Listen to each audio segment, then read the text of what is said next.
For this lesson, we're going to have some continuous random variables.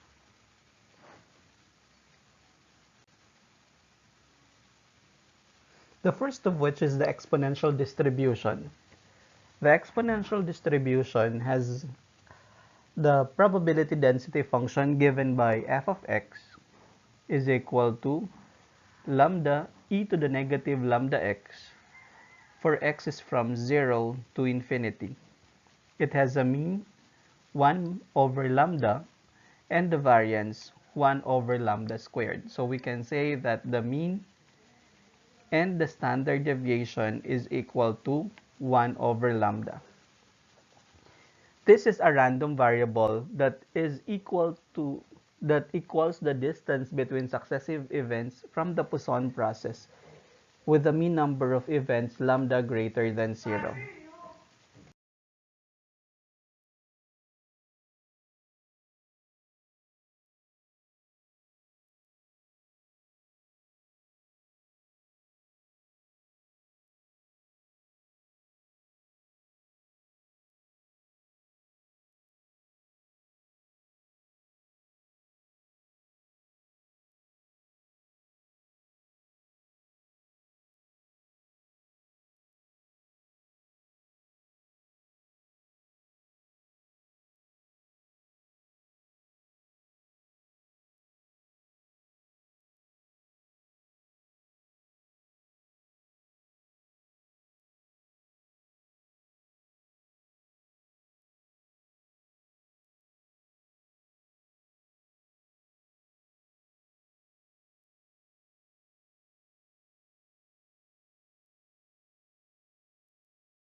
These are some of the problems you can solve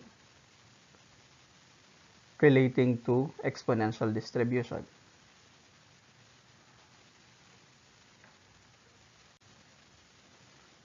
For other types of distribution, we have the Erlang and the gamma distribution. For the Erlang random variable, f of x is equal to gamma raised to r, x raised to r minus 1, e to the negative lambda x over r minus 1 factorial for x is greater than 0 and r is equal to 1, 2, 3, and so on and so forth. An Erlang random variable with r is equal to 1 is an exponential random variable because this would become lambda x, since r would be equal to 1, so we will be having lambda e raised to negative lambda x. The other types of distribution includes the gamma distribution. The gamma function is equal to gamma of r, which is equal to the integral of x raised to r minus 1 e to the negative x dx for r is greater than 0 from 0 to infinity.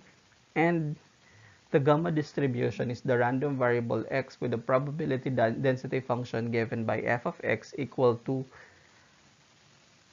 lambda raised to r x raised to r minus 1 e to the negative lambda x over gamma of r for x is greater than 0 is a gamma random variable with the parameters lambda greater than 0 and r greater than 0. If r is an integer, x has an Erlang distribution. So this can be used to solve for the factorial of a certain function. The mean and variance. If x is a gamma random variable with the parameters gamma and r, the mean is the expected value of x, which is r over r over lambda, and the variance sigma squared is equal to the variance of x, which is equal to r over lambda squared. Another type of distribution is the Weibull distribution.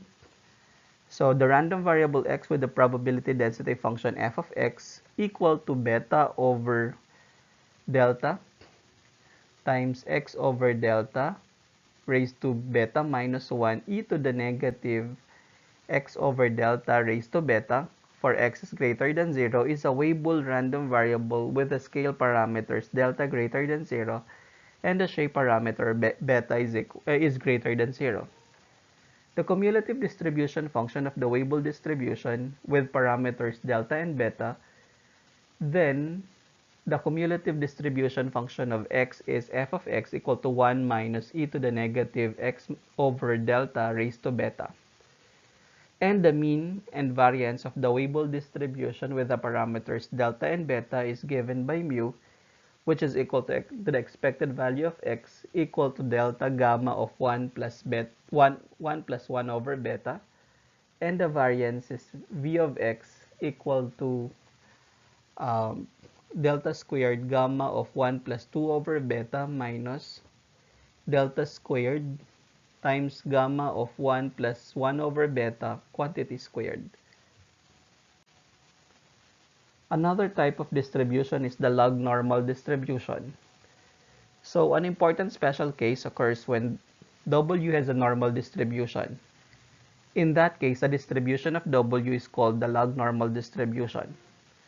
So for a log normal distribution, let W has a normal distribution with mean theta and the variance omega squared. Then x is equal to e raised to W is a log normal distribution or a log normal random variable with a probability density function given by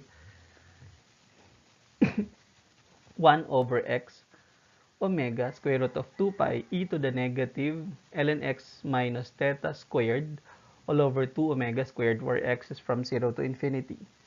The mean and variance of x are given by the expected value of x or the mean is e to the theta plus omega squared over 2 and the variance v of x is e to the 2 theta plus omega squared e to the omega squared minus 1.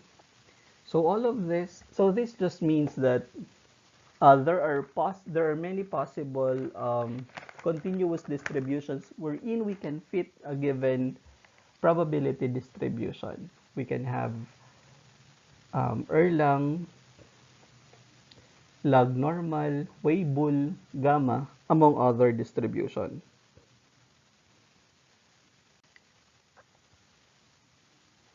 Another distribution is a beta distribution. So the random variable x with the probability density function f of x is equal to gamma of alpha plus beta all over gamma of alpha times gamma of beta. X raised to alpha minus 1 times 1 minus x beta raised to beta minus 1 for x in the interval from 0 to 1 is a beta random variable with the parameters alpha greater than 0 and beta greater than 0. So the mean and variance of x has a beta distribution with the parameters alpha and beta. The mean is the expected value of x equal to alpha over alpha plus beta, and the variance sigma squared is equal to v of x equal to alpha beta over alpha plus beta squared times alpha plus beta plus 1. If alpha is greater than 1 and beta is greater than 1, the mode or the peak density is in the interior of 0 and 1 and equals mode equal to alpha minus 1 over alpha plus beta minus 2.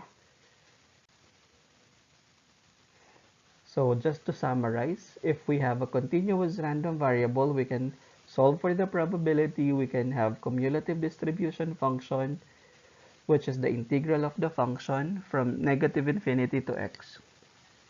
To get the density function from the cumulative distribution function, we apply differentiation.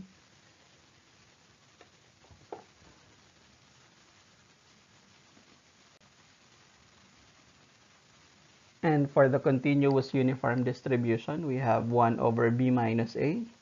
The mean is a plus b over 2. The variance is b minus a squared over 12. The mean is the integral of x f of x. The variance is the integral of x minus mu squared f of x dx. These are the references you can use to study more about this topic. Again, um, this is an orientation that there are a lot of other continuous distribution functions aside from any given function.